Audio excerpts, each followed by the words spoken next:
I have tomatoes planted, and I've got a tomato cage. That's not a tomato cage. That's a tomato cage. You know, I think I have to agree. Join me today as I discuss tomato cages.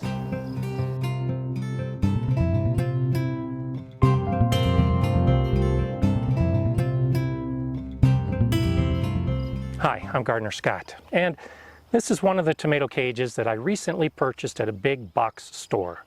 It's relatively inexpensive, just cost me a couple dollars, and it's relatively weak and inefficient. Most of the tomatoes I grow and most of the tomatoes that you will grow are probably indeterminate tomatoes. That means they'll grow and keep growing until something kills the plant. That means that every one of those indeterminate tomatoes has the potential of being very, very tall and very, very large. And a tomato cage like this just isn't big enough or strong enough to support a tomato of any size at all. It's not a surprise that most gardeners go through the small tomato cage phase, because this is what we see sold at the store. And most gardeners stop using these after the first or second year, at least for the tomatoes. I'll show you how I use these tomato cages in other areas of my garden. Instead, we learn how to trellis our tomatoes on stronger structures, like this one. This tall cattle panel trellis is one that I like to use for my larger raised beds. I use cattle panels a lot in my garden, but they're not for every gardener. They come in 16-foot lengths, so unless you have a truck or a trailer to transport them into your garden, they might not even be an option at all. This year, I've started doing more gardening in these metal raised beds. They're a little bit thinner than my traditional wooden raised beds, and for the first time, I'm using these very large, very sturdy tomato cages. These stand over 6 feet tall, and this is the kind of structure that you should think about when you think about tomato cages. Something that is tall enough for the plant to grow into and strong enough to support the weight and the growth of that tomato plant. I got my metal raised beds from Forever Garden Beds, and I got the tomato cages from the same source. These metal beds are a modular system. They just come in a box and you put the bed together. Well, the tomato cages work the same way. I got these as a modular system. They came in a cardboard box, and all I had to do was put together the pieces. It wasn't difficult at all. In fact, I was able to do it all myself. I just took the support pieces, put them together to make one long piece, and then I took each of the sections of the circles and fitted them to the support piece. And when it was all said and done, I had a very large tomato cage. And I just took the whole thing and stuck it in place in this raised bed. To be most effective, a tomato cage should be sturdy, strong enough to support the plant. And this is one of the arches I have in my garden where I use a cattle panel because it's such a heavy gauge steel and can support a lot of weight. Well, instead of using this as an archway to walk under, I could have just as easily bent this into a cylinder and used this as a tomato cage as well. The design is similar to this cylinder that I made using welded wire fencing.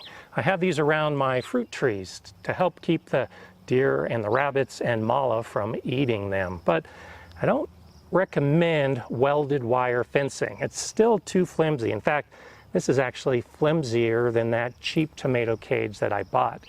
Instead, using either the cattle panel or you can use the concrete mesh that you can buy at home centers. They come in very large panels, and you do the same thing. You can bend it into a cylinder shape. The cylinder should be at least 2 and even 3 feet wide, so that when the tomato plant grows and all those side shoots begin to pop out, you have a structure that's strong enough for the plant.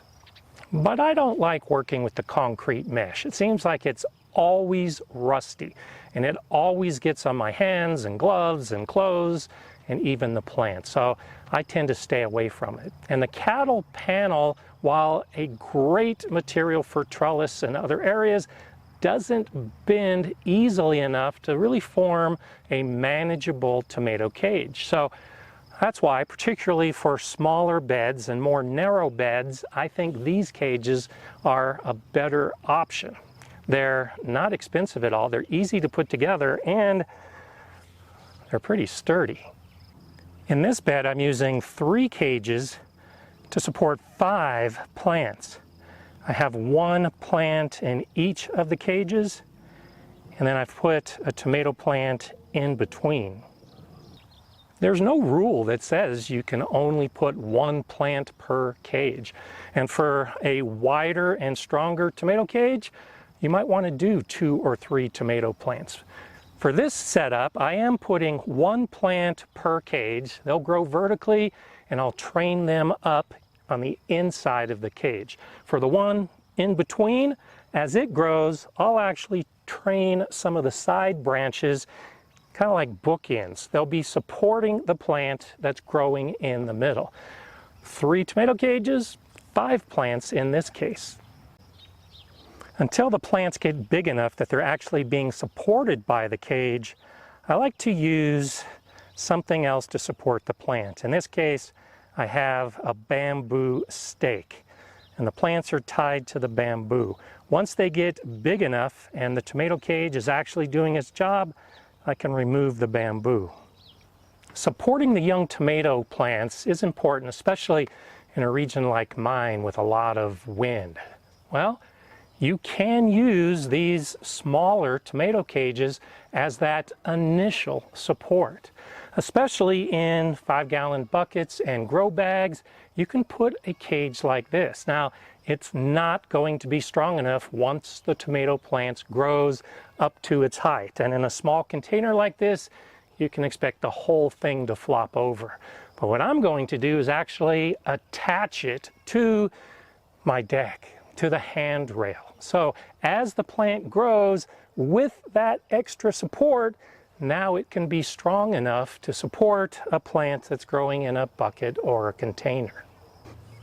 Regardless of the type of tomato cage you use, I recommend that you put it in place before you have the plants. Now, if you're careful, you can put the cage in place and not damage the plant. But especially with the bigger cages, damage is often likely.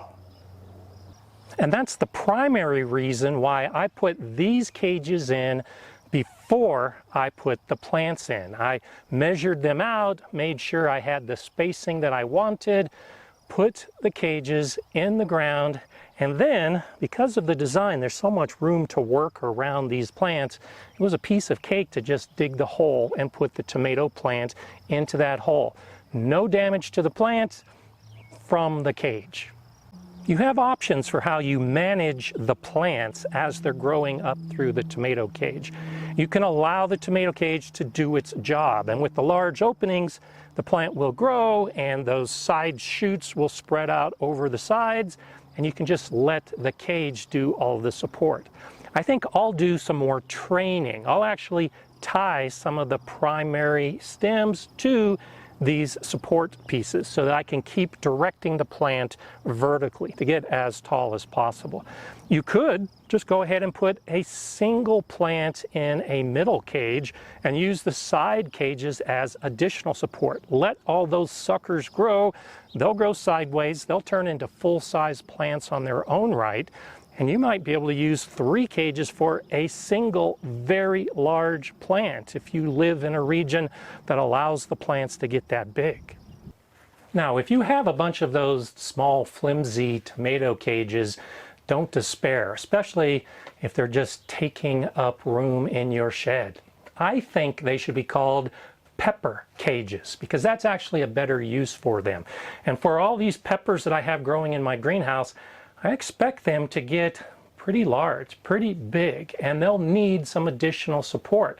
A few of those cages scattered throughout a bed like this will be enough to support all of these plants. That's actually the way I've been using tomato cages, those small ones, for a number of years now, to support my large pepper plants. There's also no rule that says tomato cages have to be round. The circle is just a very efficient shape, and it's easy to assemble if you want to put together your own tomato cage. But you could make square or triangular shaped tomato cages if that's what you want to do too. Go ahead and consider a stronger steel like the cattle panel or the concrete mesh, and then cut it and bend it into that square or triangle. They'll all work as long as they're big enough to support the plant that you anticipate growing to the end of your season. If you want to see more of how I trellis my tomatoes and get them growing vertically, well, go ahead and watch one of these videos next. I'm Gardener Scott. Enjoy gardening.